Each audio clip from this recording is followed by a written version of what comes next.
Entonces, pues vamos a orar, ¿sí?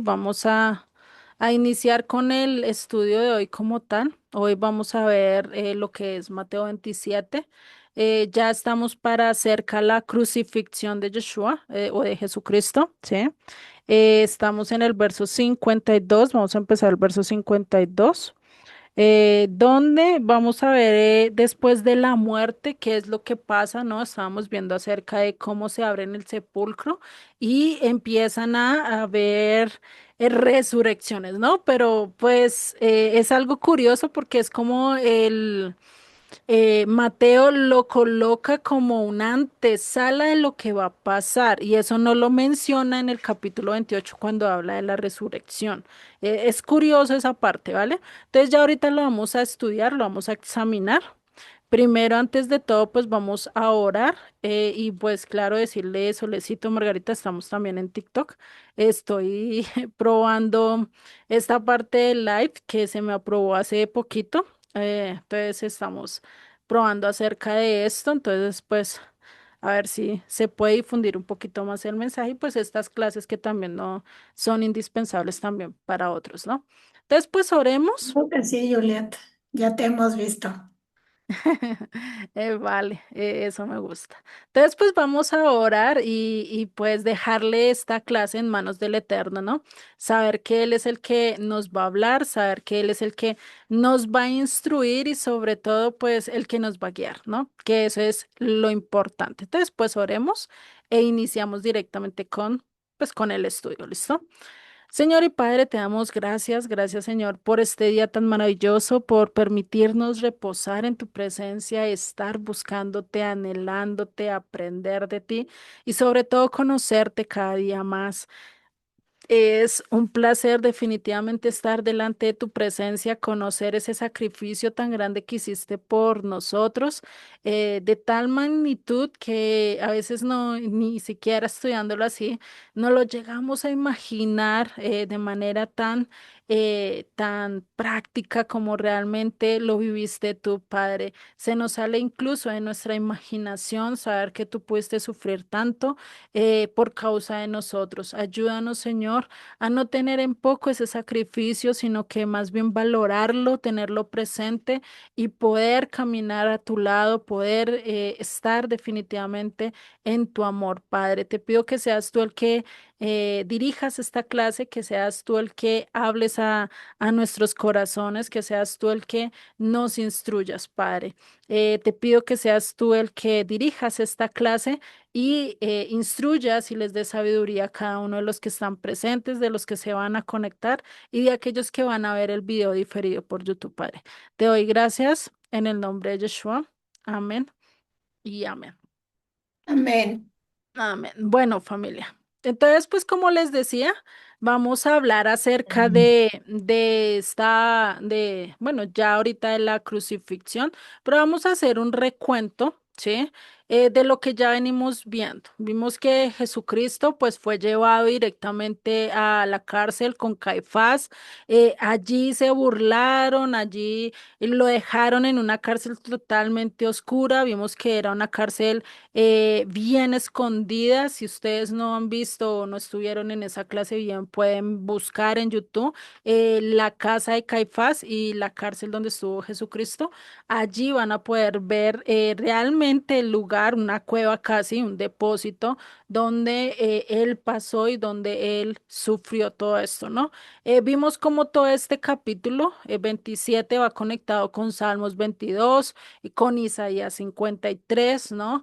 Que es casi irreconocible todas estas cosas que están pasando y que esas conexiones tan grandes que vemos, que al principio no lo que reconocíamos, que al principio parecían no entenderlo, ¿no? Porque Jesús dijo, Dios mío, ¿por qué me has desamparado? Cuando realmente estaba recitando el Salmo 22. Estaba recitando un salmo que ya se había conocido, que ya había estado directamente en función, ¿no? Entonces, es algo muy bonito, es algo que vemos y pues por eso pues vamos a ver acerca de este capítulo, ¿vale? Es importante tener en cuenta esto, ¿vale? Entonces, pues vamos a iniciar con el verso 52, ¿sí? Que nos dice lo siguiente: y se abrieron los sepulcros y muchos cuerpos de los santos que habían dormido se levantaron. Acá en este momento vamos a ver algo muy importante y es que Jesucristo todavía no había resucitado. Acá dice que se abrieron los sepulcros y los santos habían resucitado. Pero yo les hacía una pregunta en la clase pasada cuando estábamos viendo el verso 51, ¿sí? Que el 51 da como el preámbulo a eso que dice lo siguiente.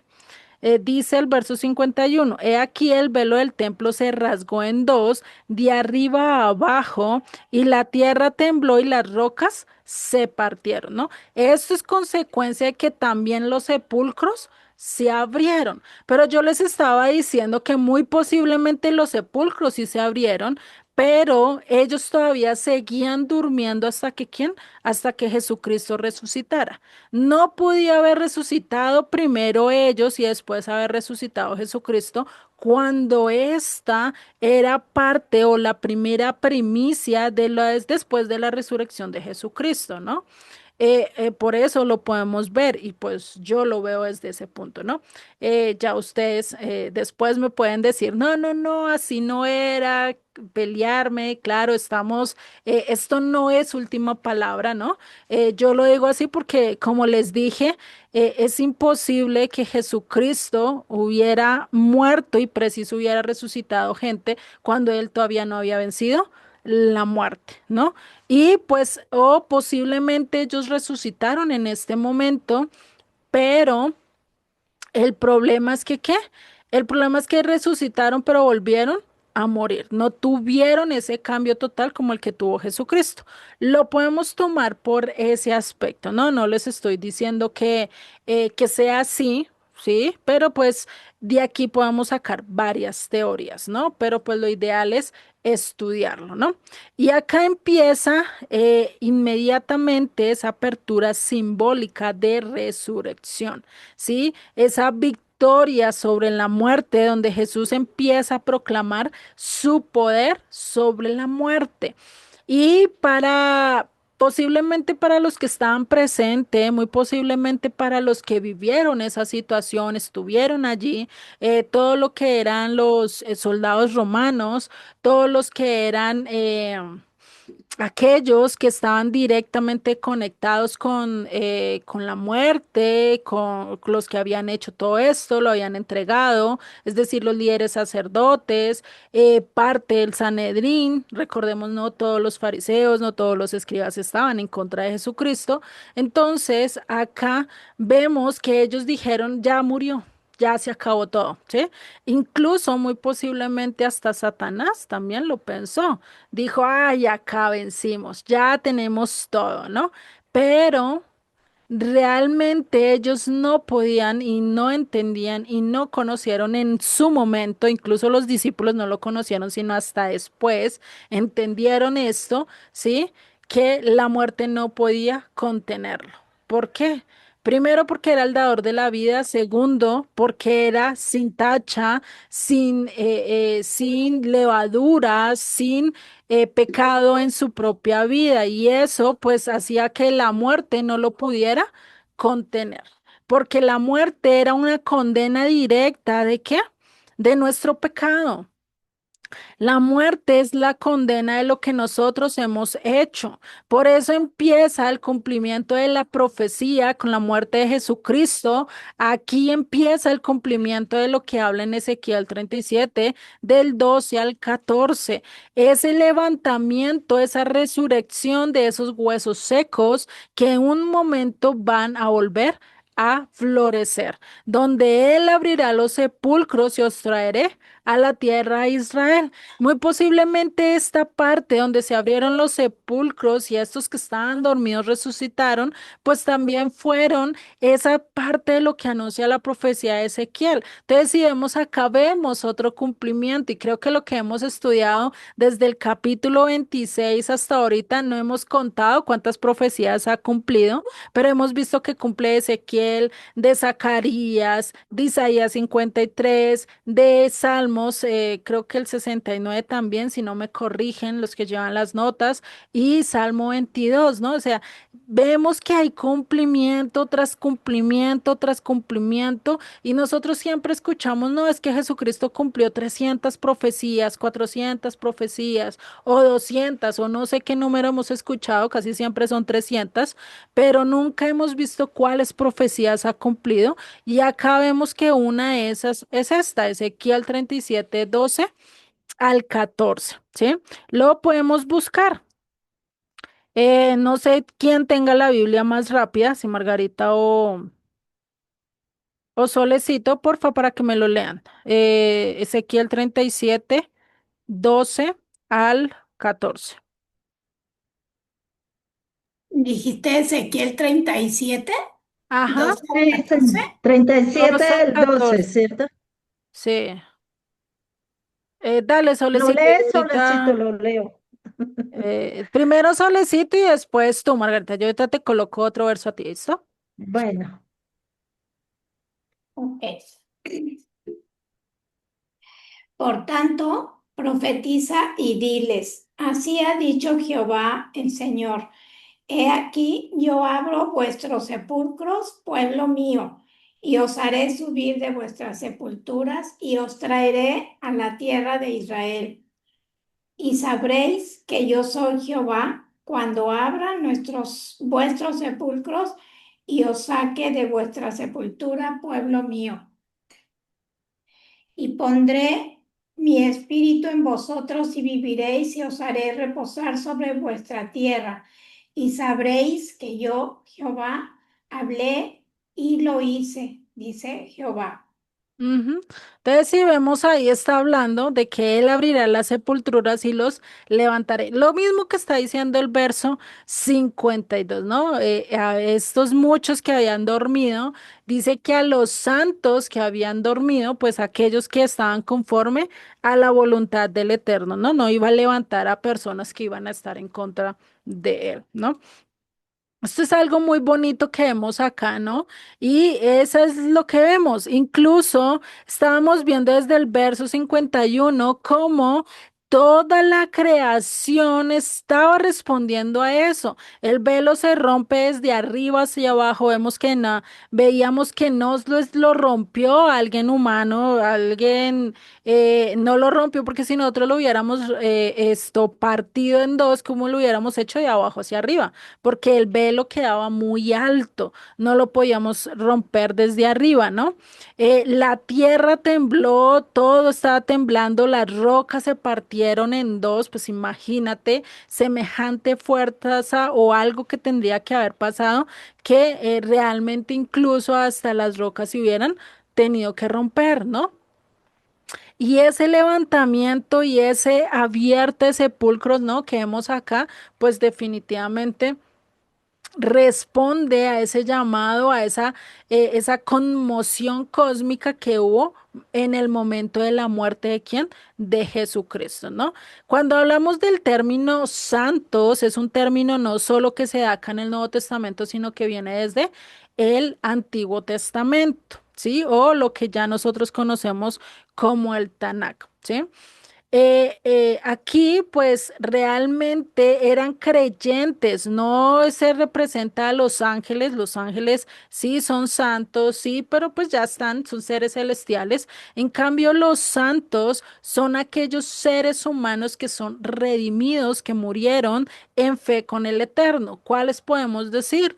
Abraham, Isaac, Jacob, Moisés, incluso Sansón, incluso Samuel, y otros más como David y otros que podemos ver a lo largo de las escrituras, ¿cierto? Y acá nos podemos crear, ¿no?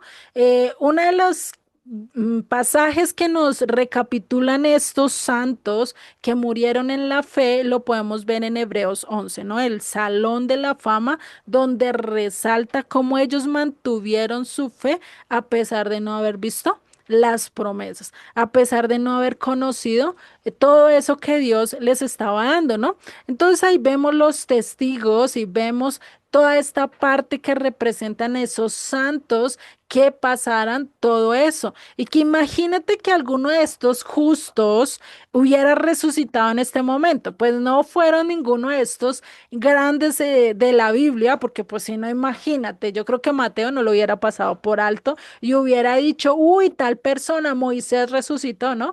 Pero pues no fue así, muy posiblemente gente que conocían en ese momento, o sea, imagínate, ¿no? El que se levante alguien que ya lleva 20, 30 años muerto y de un momento a otro se levante y se presente en tu casa, o sea, ¿tú qué harías? O sea, yo no sé, pero a mí me daría miedo. Yo digo, un fantasma vino a mi casa o no sé, yo creo que muchas cosas pasarían allí en ese momento, ¿no?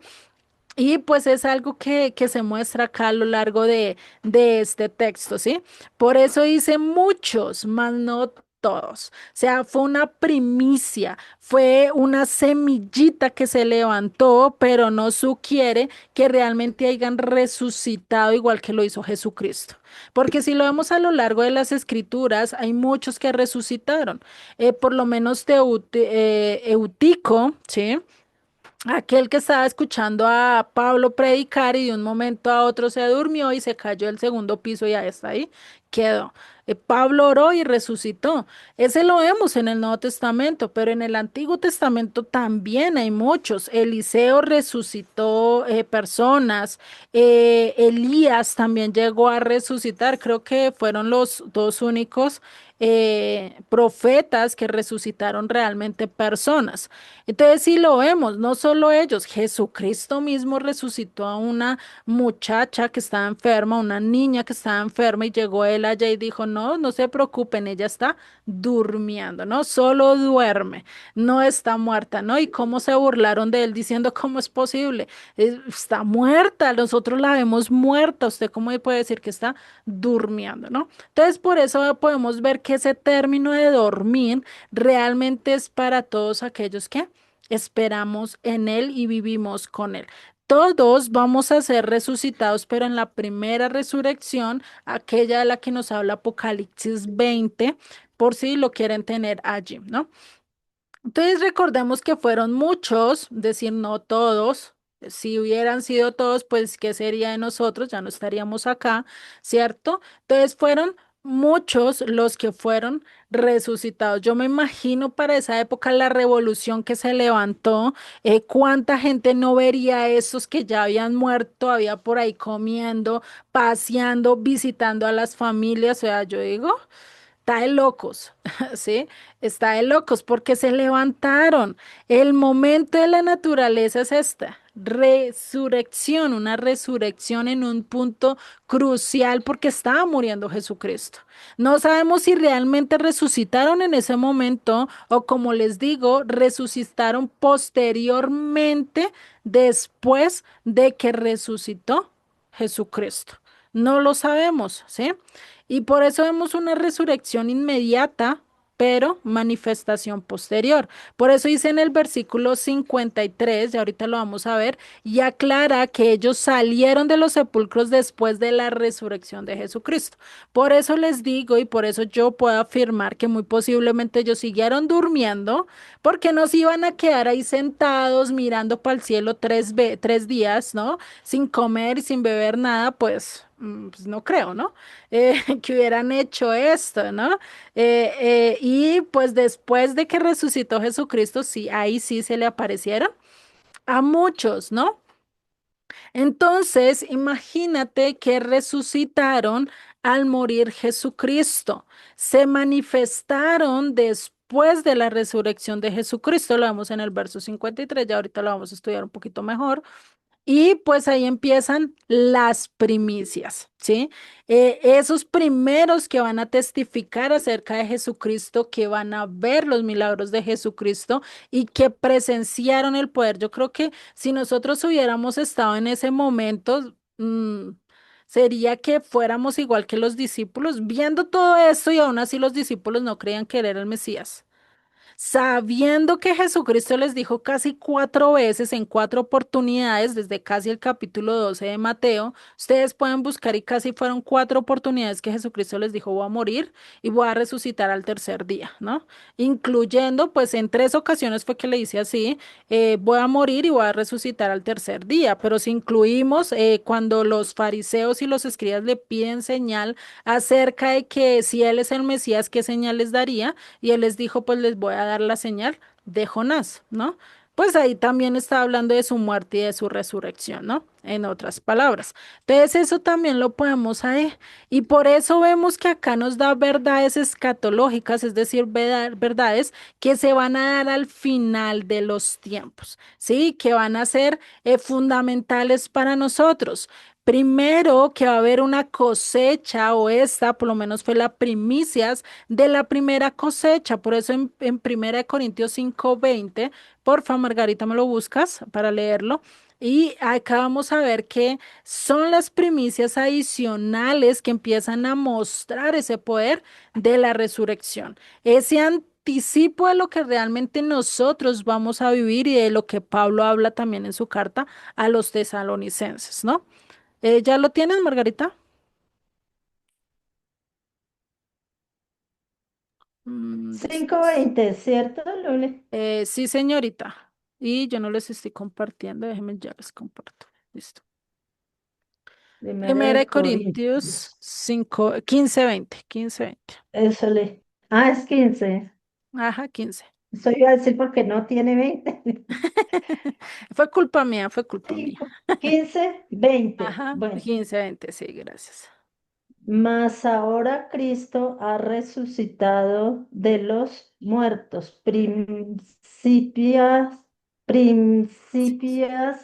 de lo Primicias. que, primicia de los que duermen es hecho. Ujú. ¿Ya? Hasta ahí. Sí, hasta ahí solo el 20. Entonces, si vemos ahí, Pablo mismo nos está diciendo que ellos fueron primicias de la resurrección, Resurrección. primicias de aquel poder que se estaba manifestando allí. ¿Sí? Y esto es algo muy grato de ver porque ahí se empieza a ver el cumplimiento real de lo que Dios pues va a mostrar más adelante, y que incluso nosotros lo vamos a poder ver, imagínate nosotros ver toda la resurrección, ver a Moisés, estar con Elías, con Pedro, con Pablo y verlos y saber que pues están allí, que están vivos, ¿no? O sea, imagínate, ¿no? Y pues se puede decir que también es el cumplimiento del año de jubileo. Esto lo vemos a lo largo de la Torá, o bueno, el Pentateuco, o lo que conocemos como la ley dada a Moisés, ¿no? ¿Por qué digo dada? Porque realmente Moisés no se la inventó, sino quien se la dio fue Dios, ¿no? Entonces, está el cumplimiento del año de jubileo. ¿M? Donde si nosotros miremos en el año de jubileo, ¿qué se hacía? Tenía que salir y se liberaba a toda persona que era esclava, ¿no? Aquel que quería o quisiera permanecer esclavo allí en la casa de familia, porque lo trataban bien, o porque le iba bien, o por X o Y razón, ¿no? Pues, ¿qué iba a pasar? Pues él se podía ahora dar la oreja y quedarse con esta familia porque quería, voluntariamente, ¿no? Pero cada 50 años estaba esta promesa de liberación. Si no estoy mal, es 50 o cada 7 años. Sí, es cada 50, ¿cierto? Cada 50 años donde se proclamaba esta liberación, donde se devolvían las tierras a su dueño legítimo. Pues imagínate, o sea, todo lo que estaba proclamando Jesucristo en medio de esta muerte de él, porque él estaba libertando a quienes del pecado. Nosotros estábamos en la prisión del pecado, estábamos condenados a la muerte, pero gracias a su sacrificio, gracias a todo esto que él estaba haciendo, pues nosotros fuimos liberados, fuimos rescatados, ¿no? Es algo súper grandioso, es algo muy bueno que vemos, esa anticipación también de la resurrección final, que pues ya lo vemos en 1 Tesalonicenses 4:16, lo podemos ver. Ese sí lo leo yo. Dice, porque el Señor mismo con voz de mando, con voz de arcángel y con trompeta de Dios, descenderá el cielo y los muertos en Cristo resucitarán primero. Pero primero, ¿quién tiene que llegar? Si lo vemos en el verso 15, dice, eh, sí, en el verso 15 dice, por lo cual os decimos esto en palabra del Señor, que nosotros que vivamos, que habremos quedado hasta la venida del Señor, no predeceremos a los que durmieron. Entonces, ¿qué dice? Hasta la venida del Señor, no es antes, sino después de la venida del Señor es que va a venir la primera resurrección de los muertos y eso ya está más específico a nivel cronológico en Apocalipsis 20, ¿no? Entonces, si vemos ese milagro, pues conecta con todo lo que está haciendo Jesucristo en otras ocasiones. Entonces, acá imagínate esa resurrección de Lázaro. Lázaro resucitó, ¿por qué? Porque Dios lo llamó, eso lo vemos en Juan 11, y en los otros evangelios también está, bueno, en algunos está por lo menos acá en Mateo 11, cuando estudiamos todo, no vimos esto de la resurrección de Lázaro, ¿no? Pero sí lo muestra otros evangelios. Pero, ¿qué pasaba con Lázaro? ¿Será que resucitó y ya no pudo dormir? No pudo morir, perdón. No volvió a dormir. ¿Será que todavía lo vemos por ahí vivo? ¿Quién ha visto a Lázaro? ¿Quién ha escuchado a Lázaro? ¿Será que no serían noticias si Lázaro todavía estuviera vivo? O sea, pues imagínate, ¿no? O sea, ni para qué decirlo. Entonces, imagínate, él volvió a morir porque fue una resurrección, digamos que no a totalidad, sino fue una resurrección a vida, a esta vida en la que estamos nosotros, igual que lo fue Tico, igual que lo fue la niña que Jesucristo resucitó, pero ellos volvieron a qué? A morir, ¿sí? Entonces, acá mostramos y nos muestra toda esa autoridad que Jesucristo tenía sobre el Hades, sobre la muerte, ¿sí? Y eso pues ya lo podemos ver en Apocalipsis 1:18. Porfa, solecito, Apocalipsis 1:18. Porfa, me confirmas cuando lo tengas. 1:18. Y el que Ajá. vivo y estuve, y el que vivo, y el que vivo y estuve muerto, mas he aquí que vivo por los siglos de los siglos. Amén. Y tengo las llaves de la muerte y del Hades. Ujú. ¿Y hay quién está hablando? Jesucristo, ¿no? Por eso Jesucristo. en algunas Biblias acá esta parte aparece en rojo porque todas estas palabras las está diciendo Jesucristo mismo. Recordemos que Apocalipsis 1 realmente describe a Jesucristo, y no describe a detalle y pues empieza a decir ciertas cosas que Jesucristo le estaba mostrando a Juan allí en la isla de Patmos, ¿no? Por eso ya ahorita acá el verso 53 ya nos va a hablar de que dice, y saliendo de los sepulcros, después de la resurrección de él, vinieron a la ciudad santa y aparecieron a muchos. Recordemos que la mayoría de las tumbas para ese tiempo estaban fuera de Jerusalén, no las tenían dentro de la ciudad como hoy en día. Hoy en día, pues Jerusalén ha crecido tanto que incluso hay cementerios dentro de la ciudad, pero para la época de Jesucristo los cementerios estaban apartados de la ciudad, estaban afuera de la ciudad amurallada, ¿no? Si ustedes pueden ver hoy en día los cementerios que están directamente fuera de la ciudad santa, ¿no? O de Jerusalén. Y acá empieza ese timing divino o ese milagro después de la resurrección, ¿no? Y pues acá empieza a tener algo de bonito y esa primicia que dice que después de que Él resucitara, empezó la manifestación. Empezó ya no un cuerpo humano, mortal, que se daña, que se lastime, no, sino ahora un cuerpo totalmente glorificado, inmortal, que traspasa incluso las paredes, porque pues incluso lo vemos en un caso que él traspasó las paredes y casi asusta a todos los discípulos, ¿no?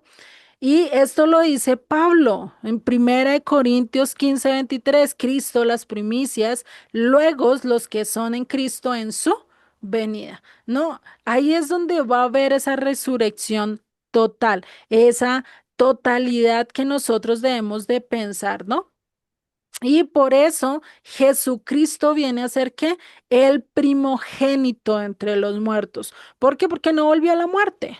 No volvió a tocar muerte. La muerte no lo pudo volver a retener. Y esto lo vemos en Colosenses 1:18. Por favor, Margarita. Colosenses 1:18. Y Él es la cabeza, el cuerpo del cuerpo que es la iglesia. Él que es el principio, el primogénito de entre los muertos para que en todo tenga la Preeminencia. preexistencia.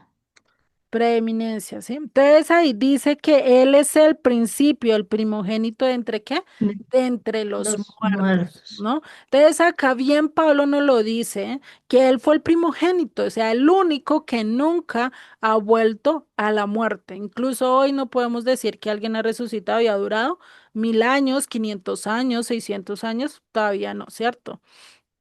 Por eso es que ahí, y Jerusalén viene a ser la ciudad santa, el lugar perfecto para un testimonio tan grande como fue este, ¿no? Y fue el centro donde Jesús primero les dijo que predicara.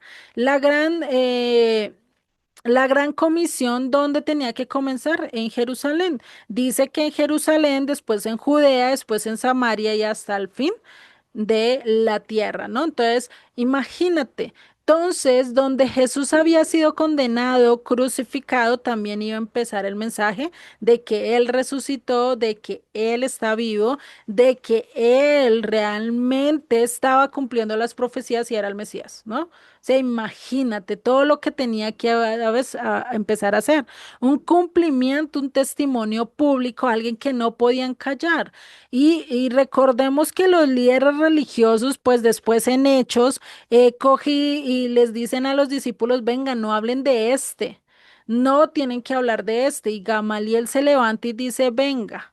Si ustedes se oponen a esto, ¿qué tal se estén oponiendo realmente a Dios? Si ha de desaparecer, así como Teudas o como Judas el Galileo, que ellos levantaron gente y después se acabaron y después ya no están, pues ya no tenemos nada que hacer, ¿cierto? Entonces, pues se va a desaparecer, si no es de Dios, esto se va a desaparecer, pues déjelos, ¿sí? Y pues qué tan ciertas palabras, porque realmente han podido acabar con ese testimonio. Ha durado 2000 años, poco menos de 2000 años, donde ese testimonio ha sido testificado y ha sido publicado a lo largo de la historia a pesar de que traiga muerte, a pesar de que traiga vituperio, a pesar de que traiga persecución. ¿Por qué los discípulos no se callaron si era mentira y si esto no pasó? ¿Porque prefirieron morir con tal de hablar de esto? ¿Será que nosotros vamos a querer morir por una mentira? No, ¿cierto? Entonces ahí podemos ver que este cumplimiento se dio y que fue anunciado desde los profetas, de que el Mesías tenía que morir, pero asimismo iba a resucitar, de que él tenía que ser primero el cordero sufriente llevado al matadero para así después darnos la victoria correspondiente a la muerte y a la condena, ¿no? Y esa realmente es lo bueno. Y una ironía que Dios hace es que a pesar de que esta ciudad lo rechazó, a pesar de que fue la ciudad donde lo mataron, donde lo masacraron, donde lo vituperaron, donde se burlaron de él, ahí es donde también va a ser el testigo de esos que fueron resucitados con poder, incluso de la resurrección de Jesucristo, ¿no? O sea, imagínate. Eso demuestra realmente que Dios nunca va a actuar de modo privado o de manera privada, sino que realmente lo va a obrar y lo va a mostrar de manera ¿qué? Pública. Si alguien te dijo, no, es que Dios me dijo solo a mí y a mí me dijo tal cosa y esto y lo otro y que me tienes que vender tu propiedad y que tienes que casar conmigo, bueno. Y Dios se te lo dijo a ti y se lo dijo a otras personas o solo se lo dijo a él. Pilas, porque ahí nos pueden estar, ¿cómo es que se dice eso? Nos pueden estar engañando o nos pueden estar manipulando.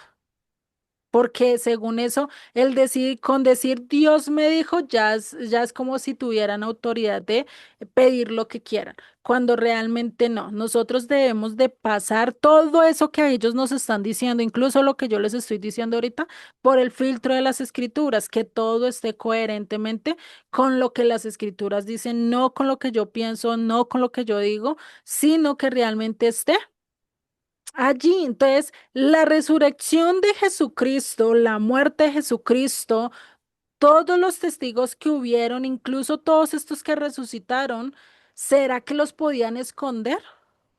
¿Será que los podían callar? Eran testigos oculares, muchos. Por eso es que incluso a nivel de historiadores, muchos estuvieron también presentes y hablaron acerca de esto que sucedió allí, ¿no? Entonces podemos ver que no hay evidencia que pueda decir o que pueda contradecir a esto. ¿Sí? A que personas muertas de un momento a otro hayan resucitado y lleguen a la casa de sus familias, lleguen a los lugares que ellos conocían y todos los empiecen a ver y empiecen a verlos a ellos caminar, comer y de todo, o sea, imagínate. Yo creo que es como los dibujos animados cuando ellos se levantan, ¿no? Estaban muertos y reviven y salen corriendo, ¿no? Ay, sí, paticas, ¿para qué las quiero si acá ya no voy a estar, ¿no? ¿Cuántas personas no se habrían asustado? Otras se habían alegrado, otras habían llorado, ¿no? No sabemos, sí, pero cuántas cosas no tuvo que pasar para que esto realmente se cumpliera. Y ahí vemos que todo esto empezó a ser la validez de que su muerte y su poder, su resurrección realmente fue efectiva, de que realmente se hizo, de que realmente fue real. Y esto realmente no solo lo proporcionan los evangelios, sino que hay varios historiadores que hablan acerca de este evento y que testifican que esto pasó. O sea, imagínate, ¿no? Todo esto que hubo. Y todo esto pues habla también acerca de de lo que la naturaleza ve y todo esto que nosotros podemos ver, cosas que nadie podía identificar y que ahorita podemos conocerlas mucho mejor, ¿no? Que podemos reconocer acerca de este evento tan drástico que hay, ¿no? Los habitantes de Jerusalén, todos supieron acerca de la muerte de Jesucristo, todos evidenciaron todo esto que estaba pasando, aparecieron de manera visible, o sea, no lo podían decir, fueron comunicados, fueron glorificados, a diferencia de Lázaro que volvió a morir. Ellos, quién sabe si volvieron a morir, ¿no? Ahí está no sé si volvieron a morir. Muy posiblemente sí, porque pues si no, imagínate, hoy tendríamos personas que ya tendrían más de 2000 años de existencia, ¿no? Sí, pero pues realmente no. O muy posiblemente revivieron y subieron con Cristo, que no creo porque las escrituras no lo dicen, ¿no? Podemos hacer muchas teorías acerca de este, ¿no? Entonces, este evento representa un adelanto, una primicia de los últimos tiempos acerca de ese poder de la resurrección, acerca de aquello que iba a venir, ¿no? Y que va a ser algo que va a irrumpir el presente de nuestras vidas, ¿no?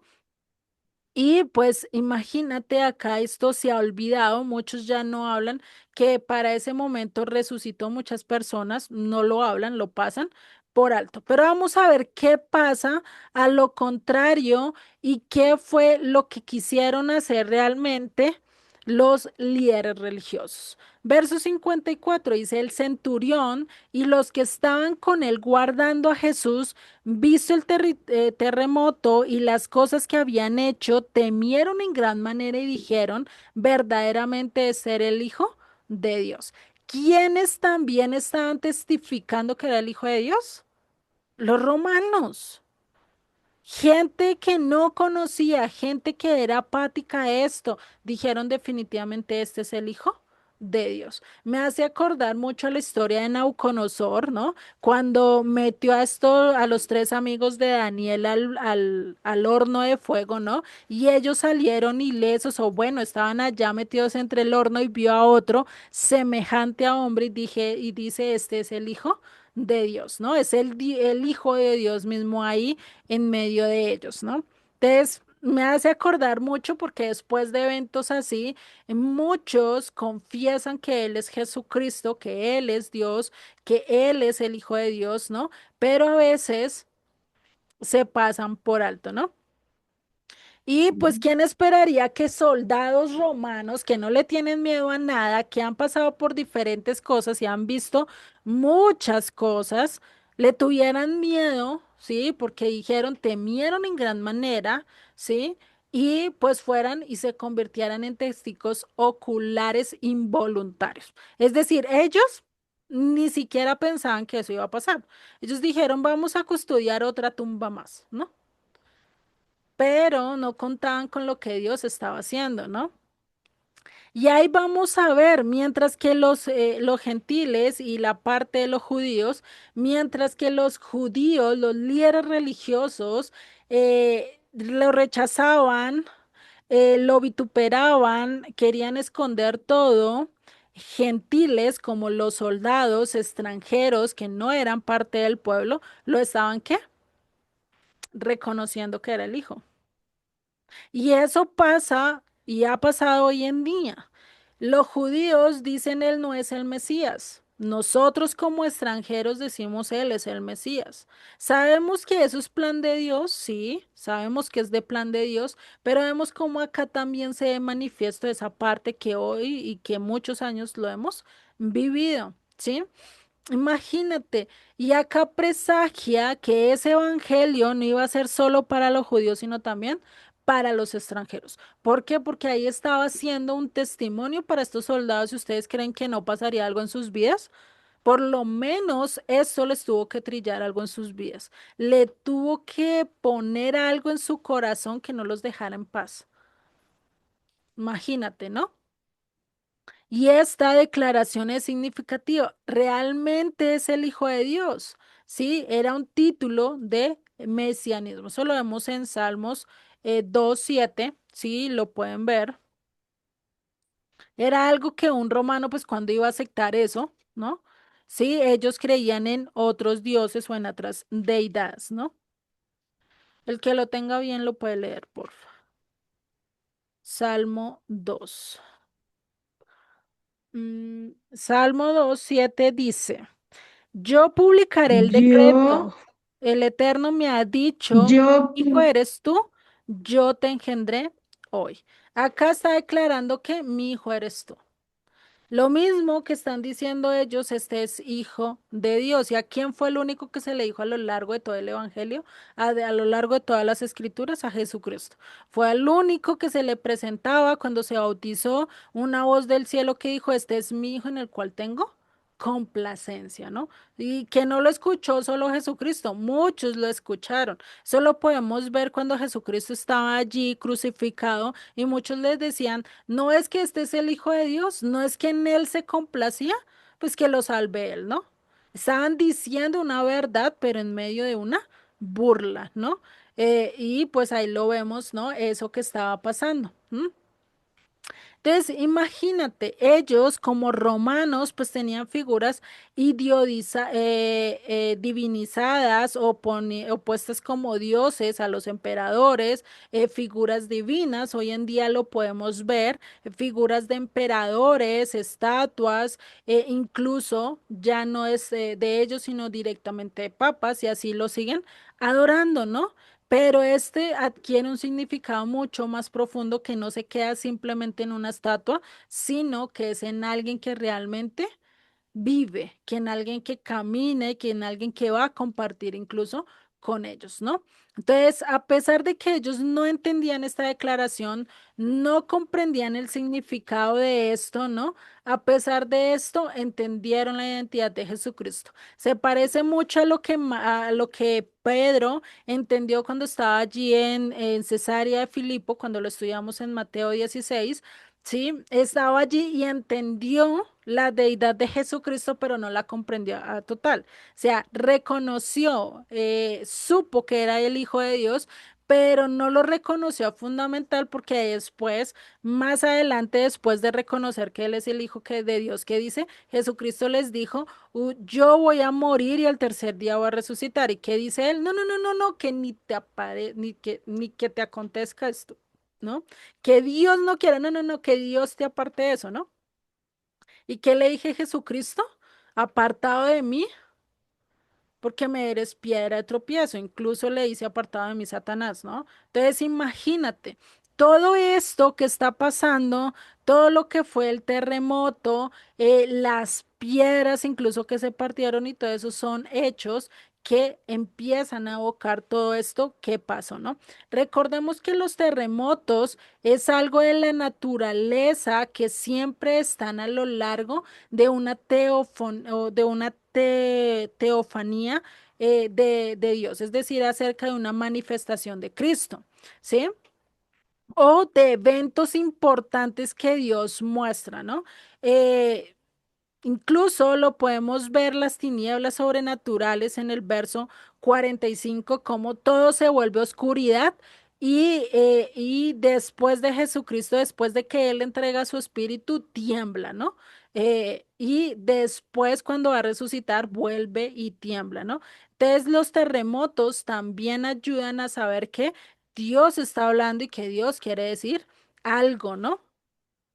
Y sabemos que Jesucristo al momento de entregar su espíritu lo hizo en un grito, imagínate todo en tinieblas, casi 3 horas, se cree que más o menos 3 horas, estuvo en tinieblas, estuvo todo en silencio, ¿sí? Y después él pega el grito. Yo creo que muchos hubieran pegado el brinco nomás con el grito, ¿no? Eso que uno está todo silencioso, todo callado y de un momento alguien grita. ¿Quién nos pega el brinco, no? Ellos de manera se asustaron de pronto en ese, pero Cristo pega ese grito con fuerza para que todos escuchen, ¿no?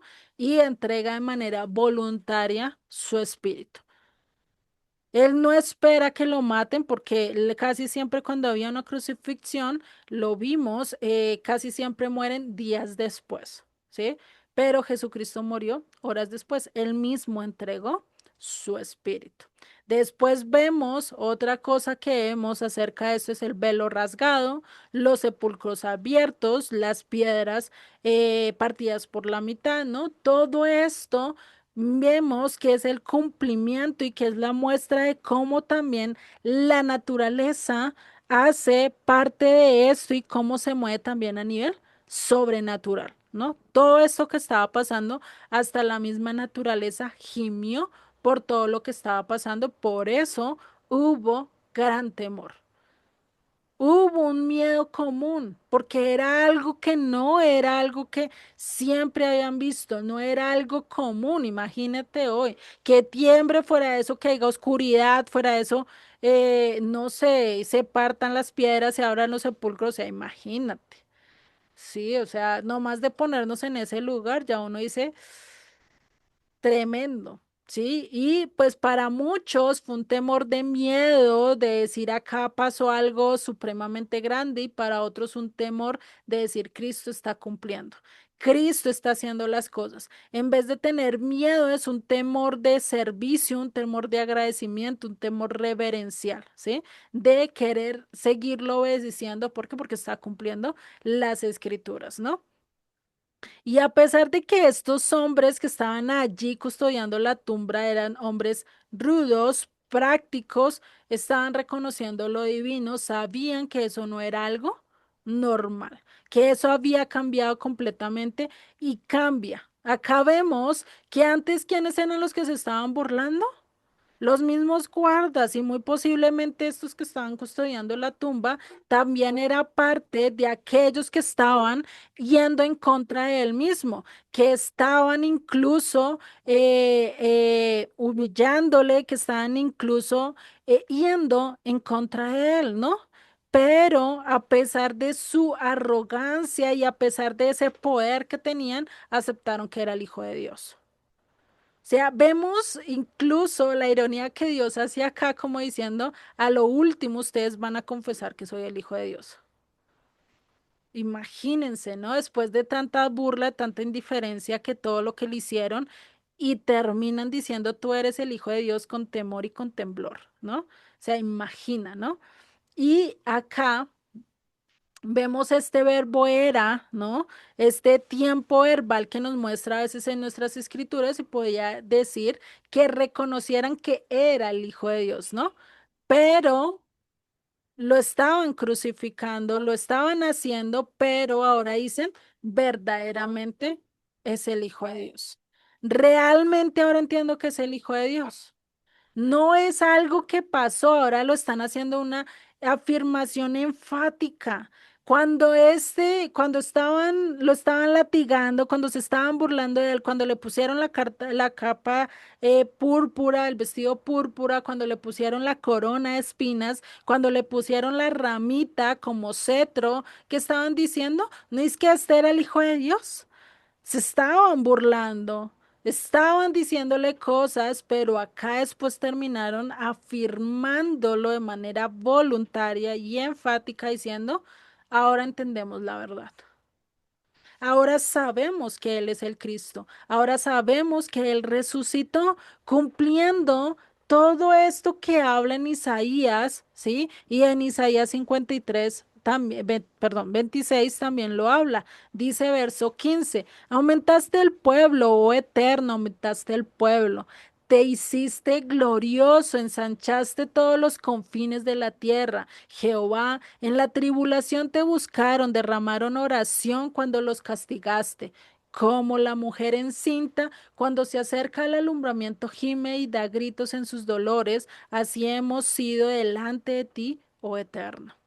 Concebimos, tuvimos dolores de parto, dimos a luz viento, ninguna liberación hicimos en la tierra, ni cayeron los moradores del mundo. Tus muertos vivirán, sus cadáveres resucitarán, despertad y cantad, moradores del polvo, porque tu rocío es cual rocío de hortalizas y la tierra dará sus muertos. ¿No fue primicias los que vimos ahí que se levantaron muertos de las tumbas? Estaba aparte, acá no podemos decir, uy, que se cumplió a totalidad, a plenitud, no, pero se cumplió en parte, parcial. Y hemos visto que a lo largo de las escrituras hay cumplimientos tanto parciales, completos o que incluso se vuelven a cumplir una segunda vez de varias profecías, ¿no? Y acá pues vemos un cumplimiento parcial. Porque de verdad será que ellos despertaron y cantaron moradores del polvo? No, se levantaron, estuvieron allí, pero no hubo una alegría total en la comunidad como cuando lo va a haber al fin del tiempo, cuando todos estemos cantando el cántico de Moisés, ¿no? Ahí sí va a haber, ahí sí va a ver, se cumple literalmente, ¿no? Esa conexión cuando Yeshua resucitó y él ya después de morir resucita es cuando realmente se cumple esto a perfección, pero en el Mesías. Para nosotros todavía está postergado, todavía estamos esperando este día. Posiblemente ya no tarde tanto, posiblemente todavía tarde, no sabemos, ¿no? Pero es algo muy bueno. Y Yeshua entrega su espíritu y muere a las 3 de la tarde del 14 de Aviv, el miércoles. Y esto es importante que los tengamos en cuenta, ¿sí?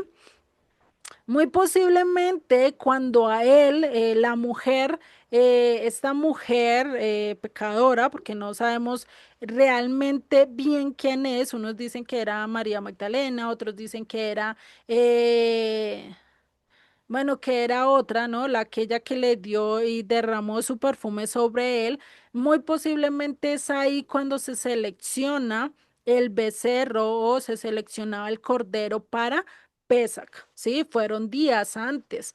Después vemos acá que Yeshua cumple el sacrificio de Pesach. porque más o menos hasta las 3 de la tarde eran los sacrificios de Pesach, ¿sí? Porque el resto de tarde era para arreglarlos y pues para hacer el festejo de lo que ya empezaba como la fiesta de panes sin levadura, ¿no?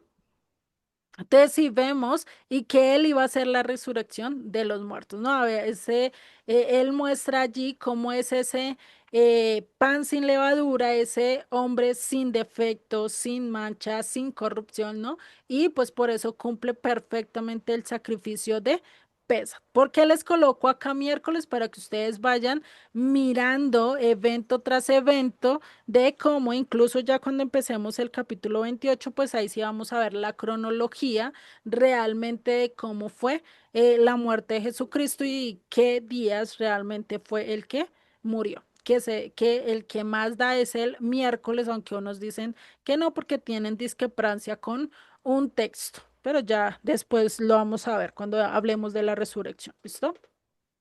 Sigue en el verso 55 y dice, estaban allí muchas mujeres mirando de lejos, las cuales habían seguido a Jesús desde Galilea sirviéndoles. Y acá vamos a ver que las escrituras, y esto es algo que a mí me encanta, ahorita estamos casi todas mujeres, ¿no? Vemos que definitivamente hay escrituras y acá vemos que a lo largo de la Biblia, de los 66 libros, resalta que las mujeres también hicieron su parte. Y acá vemos que las mujeres fueron los que lo siguieron, fueron las únicas que no se apartaron de él cuando fue crucificado, que realmente estaban allí por amor, ¿sí? Y fueron las únicas que estuvieron presenciándole. Si lo vemos a lo largo de las escrituras de los 66 libros, hay otras que también cumplieron eso. Ruth la Moabita, Raab la prostituta, Esther, que fue reina de Medo-Persia, está Débora, que fue líder en medio de un lugar que no le quitó el liderazgo al hombre, aquel que tenía que realmente salir a batallar, pero él dijo, no, si tú no vas, yo no voy. O sea, ¿qué le tocó hacer a la mujer? Empoderarse también y pues impulsar al otro para que fuera a la batalla, ¿no? Entonces vemos que las mujeres realmente a lo largo de las escrituras, eso que dicen es que Dios es machista, Dios a las mujeres no las quiere, no, pero es que hay que entender que Dios le puso un rol al hombre y un rol a la mujer. Creo que yo lo he especificado muchas veces y vale ratificarlo otra vez porque debemos entender esto. Dios diseñó al hombre para ser el líder, para ser la cabeza, para ser el protector, para ser aquel que guía y provee, ¿sí? Pero a la mujer la diseñó con otras cosas. A nosotras nos diseñó para guiar, nos enseñó para aconsejar, nos enseñó para cuidar, nos enseñó para dirigir la casa, para administrar la casa, para incluso enseñar y hacer que nuestros hijos crecieran de la mejor manera, porque anteriormente y en la época de Jesucristo y todos ellos, porque los hijos tenían mucho mejores condiciones, porque tenían unas bases muy sólidas. ¿Y quién le daba las bases? El papá daba la seguridad, daba la provisión necesaria y la mujer suplía el resto de cosas en la casa. El enseñarles, el motivarlos, el educarlos. Ya después de un momento, pues había una separación, los niños se iban con el papá a trabajar y las niñas se quedaban en casa, pues para aprender las cosas que eran de la mujer. Muchos critican estos roles hoy en día con el feminismo, pues los critican, los desvaloran, cuando realmente es un trabajo muy lindo. ¿Qué pasaría si hoy en día realmente las mamitas se dedicaran a educar a sus hijos? ¿Cuánto no cambiaría el mundo? ¿Cuántos niños no estarían tan perdidos y tan llevados por falsas amistades, por amistades que realmente no convienen o no estarían estando en la cárcel después de un largo tiempo por estar haciendo cosas que no son, porque había alguien que los guiara, porque había alguien que esto, y creo que el rol de la mujer es muy significativo a lo largo de las escrituras, siempre y cuando cuidando cuál es el rol de ellas, ¿no? Dios no lo desamerita y Dios incluso lo resalta. Incluso a lo largo de del libro de Lucas, también resalta cómo las mujeres pues ayudaban al servicio de Dios. Muy posiblemente no servían y no iban al lado de Jesucristo como discípulos directos que aprendieron de él, pero sí acompañaron a Yeshua. Por eso dice que desde Galilea. Desde que se encontraron incluso con él, muchos la siguieron, incluso mantuvieron todo lo que Jesucristo hacía, ¿sí? Ellos fueron los que les daban de sus cosas, de lo que ellos obtenían, de lo que ellos trabajaban, mantenían el servicio de los discípulos. Muy posiblemente les llevaban comida, muy posiblemente les ayudaban con vestido, muy posiblemente ayudaban con otras cosas. Entonces, no es desameritar realmente el rol de la mujer porque se ha desviado, porque se ha quitado y por eso es que los roles han cambiado. Ahora la mujer sale a trabajar y el hombre se queda en casa, ¿no? Y a veces el hombre se echa más a la cuesta y no hace nada y solo que lo mantengan, ¿no? Pues realmente hay que saber que el rol y que los roles Dios los puso por algo, ¿no? No porque a él se le haya ocurrido, sino todo tiene un propósito y todo tiene un fin en específico. Hay que buscar y hay que ver realmente cuál es el rol de nosotras como mujeres a lo largo de las escrituras, ¿no? Y pues bueno, acá viene cómo se resalta estas mujeres en oposición o como caso opuesto a lo que los hombres hicieron, ¿no? En medio de una crisis, en medio donde se tenía que ver mayormente la fidelidad de los discípulos, aquellos que caminaron con Jesucristo y estuvieron andando de ciudad en ciudad con él, ¿sí? Ellas hicieron lo contrario, mientras que Pedro lo negó, mientras que muchos huyeron, las mujeres permanecieron viendo y acompañando a Jesucristo en la crucifixión, pendientes de que faltaba, pendientes de todo eso, a pesar de que para ellas hubiera sido un amargo final, pero conocían y muy posiblemente entendían que eso no paraba ahí.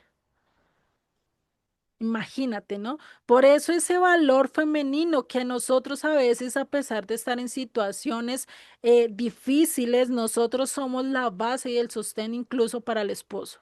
Porque los esposos a veces huyen, porque a veces tienen temor, porque a veces en medio de una crisis no sabe qué hacer, pero nosotros somos ese sostén. Lo podemos ver, es parte de nosotros. Dios nos dio esa fortaleza extraordinaria que muy posiblemente otros no lo vean en medio de una crisis, en medio de ciertas cosas. ¿Por qué? Porque nosotros nos acercamos y nos aferramos mucho más a Dios, ¿sí?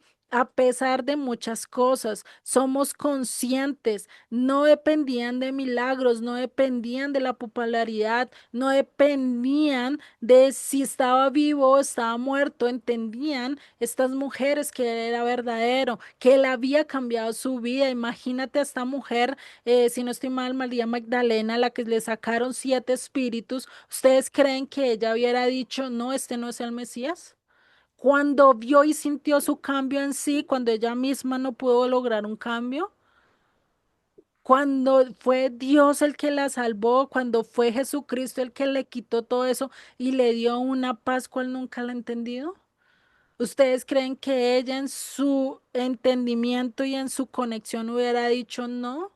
Este no es el Mesías.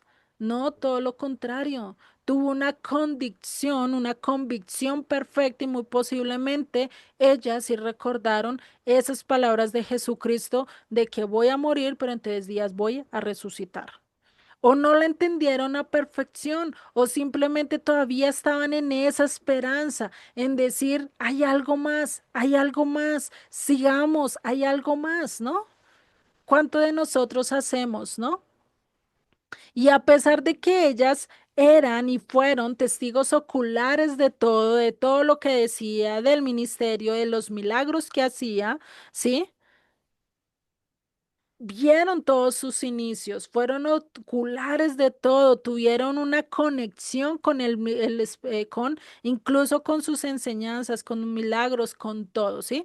Y por eso ese testimonio siguió siendo interrumpida hasta el fin, porque lo acompañaron hasta la muerte. No habla que las mujeres huyeron, habla que incluso muy posiblemente lo hicieron y lo vieron desde lejos, pero estuvieron allí, manteniendo esa parte, ¿no? También fue un sostén económico. Ustedes lo pueden ver en Lucas 8 del 1 al 3. Lo vamos a buscar. Déjenme a ver si lo encuentro de rapidez o el que lo encuentre lo lea. Lucas 8. Te lo leo, Juliet. Dale, Solecito, por favor. Del 1 al 3. Sí, porfa. Aconteció después que Jesús iba por todas las ciudades y aldeas predicando y anunciando el evangelio del reino de Dios, y los 12 con él, y algunas mujeres que habían sido sanadas de espíritus malos y de enfermedades. María, que se llamaba Magdalena, de la que habían salido 7 demonios, y Juana, mujer de Chuza, intendente de Herodes, y Susana, y otras muchas que le servían de sus bienes. Imagínate, ¿no? Le servían de qué? De sus bienes, de lo que él hacía, de lo que ellas ganaban, ayudaban al ministerio de Jesucristo y de estos hombres a que ellos pudieran sostenerse, a que ellos pudieran vivir todavía, todavía, ¿no? Entonces, imagínate todo esto que estaba pasando acá, ¿no? Vemos este servicio práctico, todo esto que ellos estaban haciendo. Muy posiblemente no solo se preocupaban por los alimentos, sino por el hospedaje, sino por apoyos logísticos. Mira qué se necesitaba, qué cosas no necesitaban, ¿no?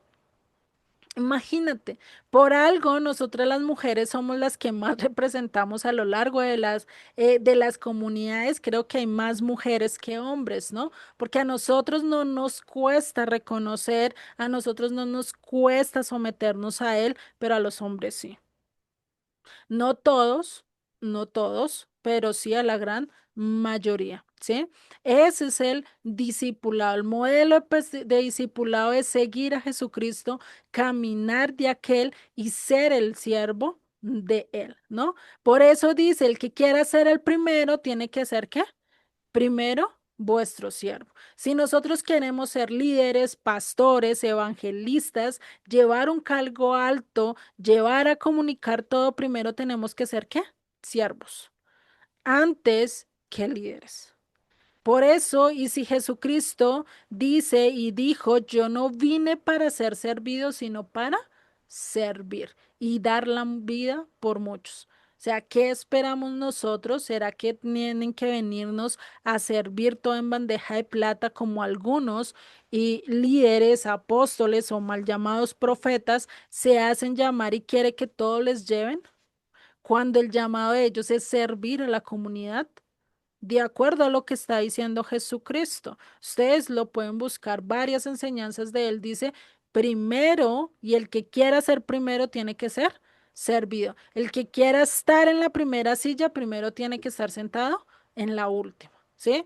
Eso lo dice. Y a pesar de que para esa época sí había cierta restricción a nivel laboral de las mujeres, era y que las mujeres y los hombres no podían convivir tanto, muy posiblemente por eso el acercamiento con los discípulos y todo eso era un poquito más distanciado, sí, pero aún así ellas quisieron contribuir al ministerio de Jesucristo de su manera, a su modo, pero incluso así lo hicieron. A pesar de su dolor, de su devoción, a pesar de que no podían acercarse, a pesar de que no podían estar allí presente, imagínate esa angustia de ver a aquel que te salvó, aquel que te restauró la vida, entregando todo allí, ver incluso María, la mamá, o Miriam, la mamá de Jesucristo, verlo allí crucificado, verlo allí morir y no poder hacer nada, tener esa impotencia. Pues imagínate, ¿no? Esa angustia que esta mujer pudo tener y aún así estar allí acompañándolo, ¿no? O sea, realmente acá ya tenemos que otro testimonio legal, otros testigos oculares fuera de los romanos, fuera de todos ellos también ellos hicieron parte de un testimonio legal, de un testimonio válido de que Jesucristo había muerto, de que él mismo había entregado su vida, ¿no? Pues imagínate, ¿no? Entonces, y estas mujeres no solo se convierten en eso, en espectadores, sino en eslabones cruciales, en eslabones válidos.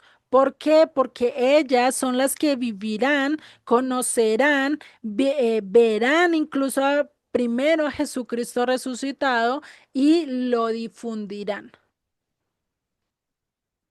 Sí, fueron los que estuvieron allí, fueron las que estuvieron preocupadas por todo, incluso en el momento de ser sepultado. Ya ahorita cuando lleguemos al verso 61 vamos a ver que ellas están preocupadas para que se cumpla y para que se cumpla en Jesucristo todos los ritos, que ya se habían cumplido, pero que en ellas, en su mentalidad, todavía estaban pensando en servirle a Él. Imagínate, ¿no? Y fueron las primeras testigos en la resurrección. Ya después lo vamos a ver en Mateo 28, en los primeros 10 versos, cómo ellas fueron testigos de esta resurrección y cómo ellos también tuvieron la tarea de comunicarles a sus discípulos. O sea, nosotras no es que seamos mal comunicadoras, sino que tenemos que utilizar esa comunicación que nosotros tenemos. ¿Para qué? Para bien. En vez de estar chismeando el cuento de los demás, chismeemos la vida de Jesucristo, compartámosla para que otros muchos la comprendan y la entiendan y lleguen a los pies de Cristo, ¿no? Hablándolo en buen sentido, ¿no? No, no lo vayan a tomar a mal. ¿Listo? Entonces ellas llevaron todas estas noticias cruciales que estaban pasando a aquellos que estaban escondidos. Muy posiblemente algunos estaban escondidos y ni siquiera quisieron ver cómo Jesucristo murió y ellas se lo contaron. Muy posiblemente, no sabemos. Sigue verso 56, entre los cuales estaban María Magdalena, María la madre de Jacobo y de José, y la madre de los hijos de Zebedeo. Y es curioso, ¿no? Porque los hijos de Zebedeo, ¿quiénes eran? Jacobo y Juan. Y acá posiblemente había otro Jacobo, imagínate, ¿no? Había, así si lo vemos en el Nuevo Testamento, parecen casi como tres Jacobos. Está el Jacobo, el hermano, el medio hermano de Jesucristo. Está por lo menos estos dos eran los medio hermanos de Jesucristo, porque dice Jacobo y José.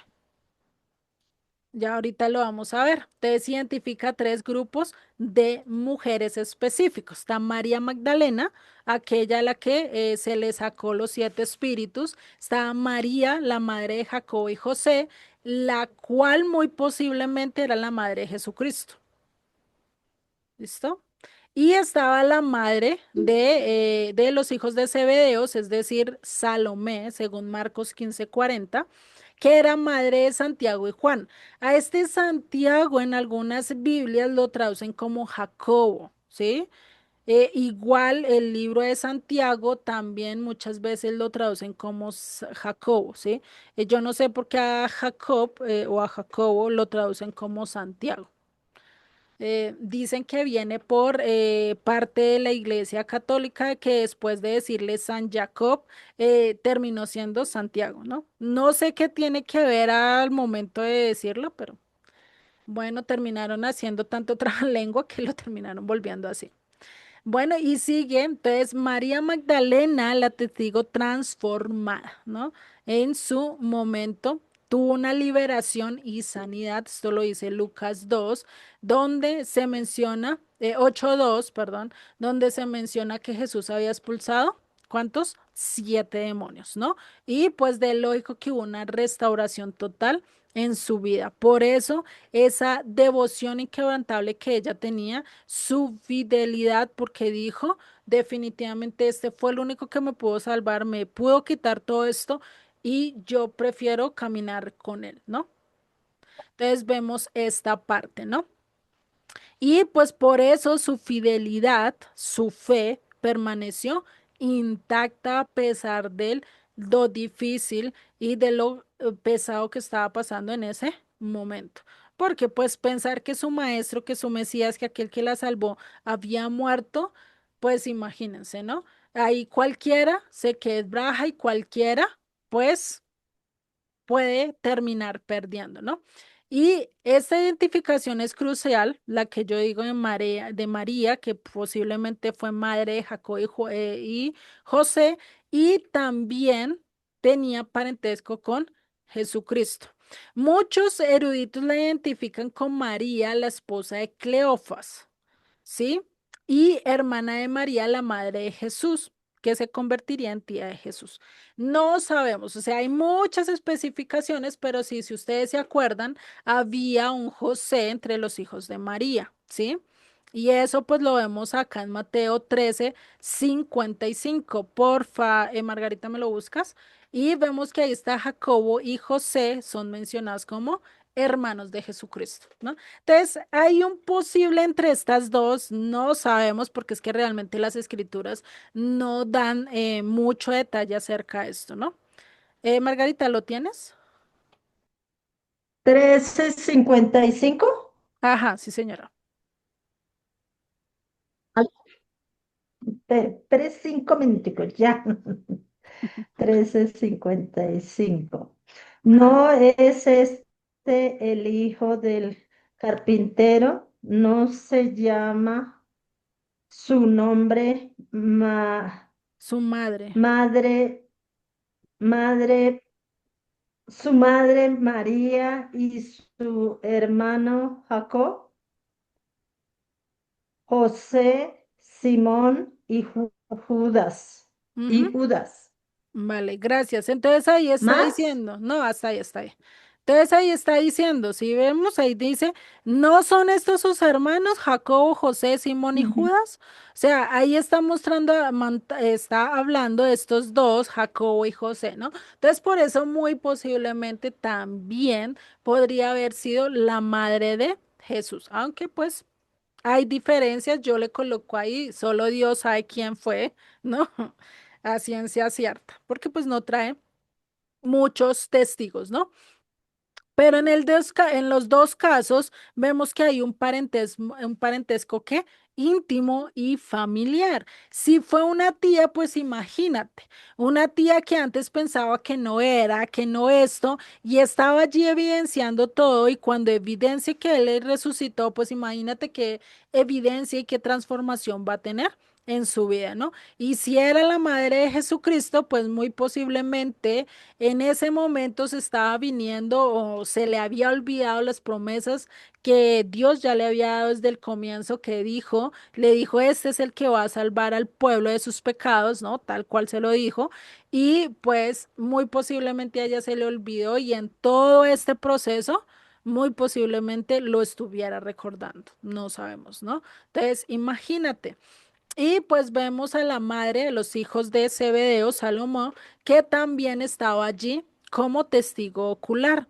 Y recordemos que sus hijos eran quién, Santiago y Juan, aquellos que también eran eran aquellos que se llamaban los hijos del trueno. Juan también se llamaba como el discípulo amado, el discípulo más amado de Jesús. Él se autonombra, no es que todos le digan así, él se autonombra así en todos sus escritos, ¿sí? En el Evangelio y en las tres cartas que él escribe se autonombra como el discípulo amado de Jesucristo, ¿no? Y pues ellos también fueron el timing o el grupito más cercano a Jesucristo con Pedro, ¿no? Ellos, bueno, ahí lo podemos ver. Y pues también en algunos manuscritos antiguos, pues tampoco incluyen esta mención.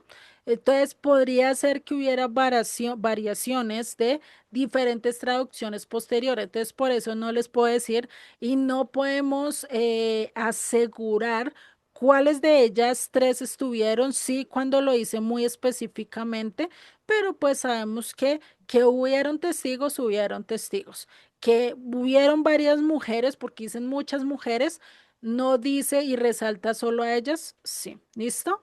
Entonces vemos que esta mujer, la esposa de los hijos de Zebedeo, también había pedido que sus dos hijos pudieran tomar un honor, un puesto honorífico también para sus hijos. Ella fue ante Yeshua y le dice, Jesucristo, ven, si es posible, escoge y se arrodilla ante él y le dice, si es posible que que mis dos hijos, uno sea a la derecha y el otro a la izquierda, sirva contigo en tu reino, ¿no?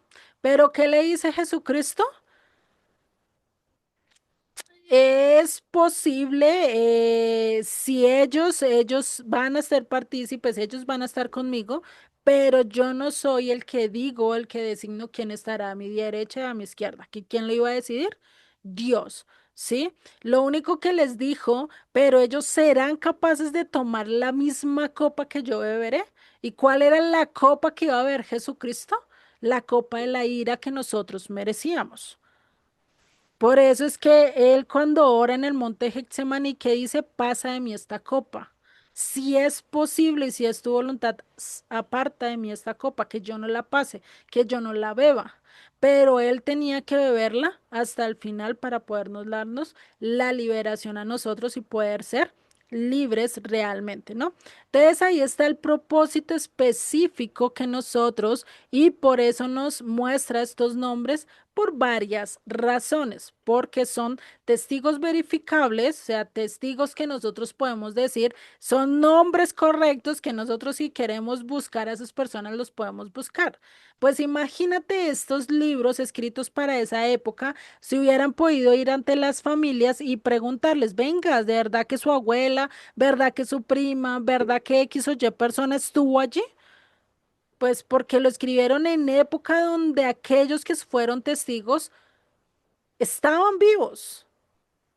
Sí, no lo escribieron así cuando ya los testigos ya todos estaban muertos, ¿no? Pues para eso hubiera tenido que morir Pedro, Juan y todos los discípulos, ¿no? Pues para que no hubiera corroborantes de eso, ¿no? También fue una preparación, pues ellas también serían testigos oculares de aquel sepulcro vacío y de ver a Jesucristo incluso ya resucitado, ¿no? Incluso fueron las primicias. Ellas tuvieron esa primicia, ¿no? Por eso no hagamos y no pensemos que nuestro rol es muy insignificante para Dios. No, para Dios es muy significativo y Dios nos va a utilizar de manera que nosotros no conocemos y no distinguimos. Y por eso estas mujeres eran muy conocidas y reconocidas en la comunidad primitiva, ¿sí? Y sigue en el verso 57. Cuando llegó la noche, vino un hombre rico de Arimatea llamado José, que también había sido discípulo de Jesús. Recordemos que Jesucristo no tenía solo discípulos, 12 discípulos, sino que después tenía, si no estoy mal, 70, otro grupo de 70 y otro grupo después de 500, creo que era así. Si no estoy mal, ¿no? Creo, pero sí el de los 70 estoy seguro. Y ahí vemos que él también fue discípulo de Jesucristo, un hombre rico llamado José, ¿no? De Arimatea. Y él fue uno de los que vino, y vino de qué? De noche. No de noche como tal, ya cuando todo está oscurecido, sino antes de oscurecerse. Ya ahorita vamos a ver el por qué les digo esto, ¿sí? Ay, me quedó mal. Y dice acá, ¿no? Entonces, este recordemos que estaba en el contexto de Pexac. Si vemos, esto era antes del atardecer de que el miércoles 14 de Abid. ¿Por qué vuelvo y lo ratifico? Porque recordemos que el 15 de Abid, que era lo que se celebraba, Solecito. Eh, El 15 de Abid, ¿qué fiesta Pesach. se celebra? No, la que le sigue. Ah, las primicias. No, la anterior. Panes sin levadura, entonces. Exactamente, panes sin Es que van de la levadura. mano las tres. Ajá, van de las manos, pero hay que saber que tienen sus tiempos. El 15 de Aviv era cuando empezaba el primer día de reposo de la fiesta de panes sin levadura, ¿sí? Y era un día totalmente de reposo, donde nadie podía tocar muerto, donde era un día totalmente de reposo, donde era un día apartado y santificado para quién, para Dios, ¿no? Entonces, imagínate, por eso es que él no pudo llegar directamente de noche después de que había oscurecido, sino antes de que oscureciese. O si no, el cuerpo de Jesucristo hubiera estado, le hubiera tocado pasar ahí que todo el día de reposo allá crucificado, y eso era algo que no podía pasar. ¿Sí? Y eso era iniciando el 15 de Nisan, o sea, era un miércoles a caer la noche, ¿sí? Según el calendario judío, ¿sí? Esta era la Pesat o esta era esa fiesta de panes sin levadura, el cual habla o nos muestra acá en Éxodo 12 16 al 18, también nos habla Levítico 23 si no estoy mal, ya me olvidan las citas. Y pues ahí viene como una doble urgencia, porque primero a nivel legal, el cuerpo no podía quedar en la cruz durante un día sagrado, y esto sí lo vamos a leer. Deuteronomio 21 22 al 23. Porfa, el que lo tenga, bien lo puede leer rapidito. Deuteronomio 21. Te lo leo. Dale, solecito, porfa. Dice, si alguno hubiere cometido algún crimen digno de muerte y lo hiciereis morir y lo colgareis en un madero, no dejaréis que su cuerpo pase la noche sobre el madero, sin falta lo enterrarás el mismo día, porque maldito por Dios es el colgado, y no contaminarás tu tierra que Jehová tu Dios te da por heredad. Entonces, sí, vemos acá había ese afán a nivel legal de decir, no, pues Jesucristo primero estaba crucificado, había sido condenado a muerte, ¿no? Y pues de lógico que pues era inmundo, podía condenar, contaminar la tierra en ese momento, ¿sí? Todavía no había resucitado. Y pues por eso a nivel legal ellos tenían que bajarlo para que el día de reposo que eh, no se invalidara, por así, ¿no? O se contaminara. Y a nivel ritual también habla de que la contaminación por un cadáver o por tocar a un cadáver impediría participar en que en las festividades. Eso lo vemos en Números 19 11 al 16. El que lo lea bien lo puede leer. Números 19. Te lo leo. Dale, uy, tienes la isla más rápida. Dale. El que tocare cadáver de cualquier persona será inmundo 7 días. Al tercer día se purificará con aquella agua, y al séptimo día será limpio. Si al tercer día no se purificare, no será limpio al séptimo día. Todo aquel que tocase cadáver de cualquier persona y no se purificare, el tabernáculo de Jehová contaminó, y aquella persona será cortada de Israel, por cuanto de aquella agua de la purificación no fue rociada sobre él, inmundo será, y su inmundicia será sobre él. Esta es la ley para cuando alguno muera en la tienda. Cualquiera que entre en la tienda y todo el que esté en ella será inmundo 7 días. Y toda vasija abierta cuya tapa no esté bien ajustada será inmunda. Y cualquiera que tocare a algún muerto a espada sobre la faz del campo, o algún cadáver o hueso humano o sepulcro 7 días, será inmundo. Ujú. Entonces, sí, vemos, él también tenía ese afán de bajarlo antes de que pues empezara la festividad, una festividad santa. Pues ¿para qué? Para que él pudiese santificarse antes de que terminara la fiesta de panes sin levaduras, ¿sí? Pues cumplir todo esto que estaba pasando. ¿M? Imagínate, por eso José, podemos ver, este José de Arimateo era realmente alguien que cumplía la ley, alguien que está verdaderamente en acción, porque no lo pensaron sus discípulos, no lo pensaron alguna del pueblo, sino pensó este hombre, ¿no? Y pues es parte también para que se cumpliera lo que las escrituras decían.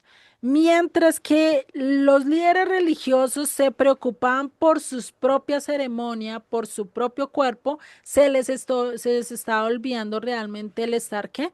Mostrando esa observancia de Dios, porque José de Arimatea no pensó tanto en él, sino en realmente en el pueblo. Porque si Jesucristo seguía allí y el pueblo celebrando como si nada, pues iba a caer una maldición sobre el pueblo. Buen claro lo acabamos de leer, será maldito, ¿cierto? Y pues eso traería consecuencias al pueblo. Por eso demuestra que él realmente amaba al pueblo y prefería él no estar en las festividades con tal de que se cumpliera las escrituras, ¿no? Y por eso esa acción asegura de que el cordero, de que Jesucristo muriera de una manera y fuera tratado con qué? Con dignidad. Porque ¿qué hubiera pasado si hubiera muerto y hubiera pasado allí todo el día al aire libre? Pues hubiera sido mucho más vergonzoso y no se hubiera cumplido tan a cabalidad lo que dice las escrituras. Y a pesar de que él actúa como inconscientemente, y como quien cuida al cordero. Recordemos el cordero que tenían que hacerlo después del sacrificio, después de todo esto. No podía quedar nada de ese cordero. Recordemos que tenían que quemarlo, no podía quedar nada para el siguiente día. Esto lo vemos ya en Éxodo, cuando pasa lo del Pesa, el primer Pesac, ¿no? Y pues entonces él cumple ese cuidado de decir, venga, él no puede quedar acá, él tiene que ser sepultado, por eso lo sepulta de manera inmediata, ¿sí? Antes del amanecer. Y eso es algo muy bonito que es. Por eso vemos que él lo sepulta antes de que empiece ¿qué? El día sagrado. Y pues fuera de eso, se asegura que el cuerpo esté ¿qué? Intacto. Que no se le quiebre sus huesos, que no pase nada sobre su cuerpo, a pesar de que fue latigado, fue molido y todo eso, pero sus huesos no fueron quebrados. Algo que está cumpliendo el mandamiento en Éxodo 12:46 y en Juan 19:36, ¿no? No lo vamos a leer porque ya nos queda corto tiempo, pues para terminar por lo menos con este verso, ¿listo? Entonces, en este contexto festivo, realmente él se estaba ¿qué?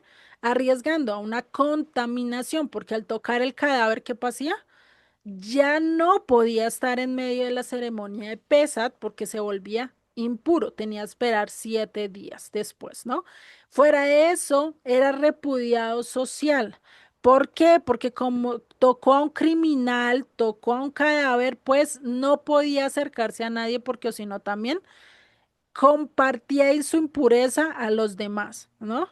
Eso era algo que pasaba, por eso es que él, pues posiblemente le tocó recluirse, irse a encerrar en otro lugar, y más con una fiesta nacional como lo era Pesach, ¿no? Fuera de eso, pues también desafió a las autoridades del Sanedrín. ¿Por qué? Porque lo estaba bajando. ¿Ustedes creen que los del Sanedrín quería que lo bajaran? ¿Quería que tuviera una buena sepultura? Muy posiblemente no. Lo que querían era burlarse y desprestigiarlo hasta el fin. Pero él sí tuvo esa misericordia y tuvo esa compasión y decidió ir en contra de la autoridad de ese entonces, ¿no? Por eso este cumplimiento hace o esto asegura el cumplimiento de varias profecías.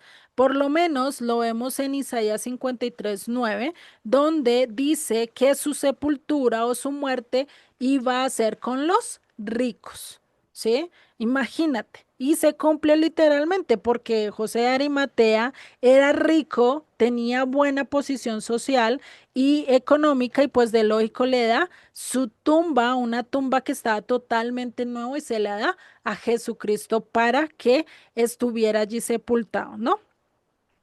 Después lo vemos en Salmos 34:20, donde los dice, Él guarda todos sus huesos, ni uno de ellos será quebrantado. Se iba a ser totalmente preservado en un entierro totalmente inmediato, algo que pasó con Jesucristo, ¿no? Y en Éxodo 12:46 nos dice, no quebraréis hueso suyo, y eso está hablando de quién, del Cordero Pascual, ¿sí? Entonces, imagínate todo esto que estamos viendo, todo este cumplimiento acerca de lo que Jesucristo iba a hacer. Ujú, Me gusta mucho la, ¿cómo se puede decir? La interacción que hay entre cada verso, ujú. cómo va justificando todas las acciones que pasaron durante todo este evento, ¿no? Cómo se fueron cumpliendo tantas profecías desde el principio hasta Apocalipsis, muchas profecías que se fueron cumpliendo y Ujú, que ni siquiera están escritas en una sola, sino fueron escritas por diferentes personas. Entonces, pues no sé, como que nos da la seguridad de que las cosas pasaron tal como está escrito. ujú. Ese es mi comentario. Vale, y no, y es que realmente nos lleva en un proceso de ver cada paso, y lo hemos visto y lo hemos entendido, creo que este capítulo es el que más hemos estudiado eso por verso, y realmente es significativo ver todo ese proceso desde que fue encarcelado hasta este punto de ser enterrado, no hemos terminado de ver la parte de la sepultura, pero creo que nos está ayudando a entender mucho más qué fue lo que Jesucristo cumplió y cómo lo cumplió, ¿no? Cómo lo llevó a cabo de manera tan significativa que incluso hubo personas que no eran ni siquiera llegadas o que muy posiblemente eran allegadas, pero que no se pensaban que fueran a ser tan indispensables. Por eso podemos ver que Dios puede utilizarnos. Sin el momento, sin importar el lugar, sin importar las circunstancias, Dios nos puede utilizar si nosotros dejamos que Él obre en nosotros. Muy posiblemente Dios le colocó ese afán a José, viendo que nadie lo hacía, pues dijo, pues me tocó a mí, voy y hago las cosas, ¿no? Y pues como era influyente, rico, muy posiblemente los líderes religiosos, pues tampoco le hicieron mayor cosa, ¿no? Todo estaba perfectamente planeado por el Eterno. Exactamente. Ahí es donde vemos que realmente a Dios no se le sale nada de las manos. Y esto Exacto. realmente todo estaba completamente en las manos de Dios. Ujú. Bueno, si no hay más Bu- preguntas, No, comentarios. pues yo entendí bien, Luli. Yo lo entendí bien y así como dice Solecito, pues todo está bajo el control de Dios, Ujú, primeramente, ¿no? ajá, Porque Dios hizo todas las cosas como a su perfecta y divina voluntad, ujú, ¿sí? sí, exactamente. Entonces, Vale, pues entonces, pues bueno, vamos a orar. Y ujú, finalizamos con el con el estudio de hoy. Realmente nos llevamos mucho de aprendizaje, mucho de entendimiento acerca de realmente lo que Jesucristo hizo en nuestras vidas, ¿no? Y pues realmente entenderlo tan detalladamente nos ayuda a ver ese amor tan grande que Él tuvo por nosotros, que incluso hasta estos detalles, Dios mismo estuvo presente, ¿no? Estuvo guiándolos, estuvo haciendo que se cumplieran bueno, se cumplieran tan Minuciosamente. detalladamente, eso minuciosamente, gracias, las escrituras, ¿no? Y es realmente grato ver todo esto. Bueno, pues oremos y finalizamos con lo de hoy. Si Dios lo permite, pues nos vemos la otra semana, ¿vale? Ujú. Señor y Padre, te damos gracias, gracias Señor por tu palabra, por el entendimiento que nos diste el día de hoy. Sé tú el que nos dirija, sé tú el que nos convenza, sé tú el que nos lleves de más a más, sin importar lo que veamos, sin importar lo que suceda a nuestro alrededor, que nosotros podamos mantenernos firmemente arraigados en tu presencia, en tus fundamentos, en lo que tú nos pides, Padre, que podamos ser esos testigos oculares, esas personas que evidencian realmente todas estas profecías cumplidas y las que vamos a ver más adelante, que podamos ser parte y que podamos entender que somos parte de aquellos que necesitan llevar tu palabra, que necesitan cumplir esta gran comisión, Padre. Ayúdanos, Señor, a ser ejemplo, no solo a nivel de comunidad, sino en nuestros hogares, con nuestros amigos, a nivel laboral, en todo lado, podamos llevar esa luz, ese amor que tú estás impartiendo en nosotros cada día, Padre. Te doy gracias por Cris, por Solecito, por Margarita, por mi mamá, Padre, que seas tú bendiciéndolas, dándoles más sabiduría y sobre todo que seas tú el que las llenes y las llenes de mucha más paz, mucho más amor y sobre todo mucho más revelación y discernimiento, Padre. Te doy gracias en el nombre de Yeshua. Amén y amén.